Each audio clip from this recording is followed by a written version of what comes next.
Morning Devotional, March 15th, by C. H. Spurgeon. Be strong in the grace that is in Christ Jesus.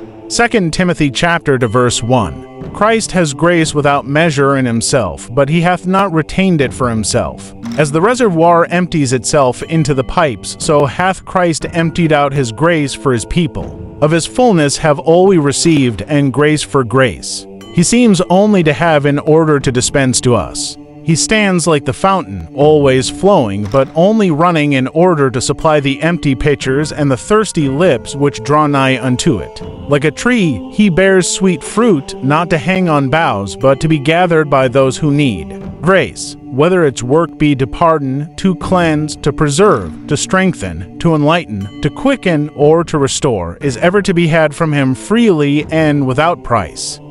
Nor is there one form of the work of grace which he has not bestowed. As the blood of the body, though flowing from the heart, belongs equally to every member, so the influences of grace are the inheritance of every saint united to the Lamb.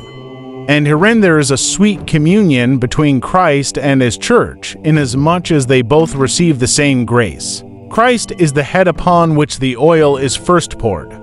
But the same oil runs to the very skirts of the garments, so that the meanest saint has an unction of the same costly moisture as that which fell upon the head. This is true communion when the sap of grace flows from the stem to the branch, and when it is perceived that the stem itself is sustained by the very nourishment which feeds the branch. As we day by day receive grace from Jesus and more constantly recognize it as coming from him, we shall behold him in communion with us and enjoy the felicity of communion with him. Let us make daily use of our riches and ever repair to him as to our own Lord in covenant, taking from him the supply of all we need with as much boldness as men take money from their own purse.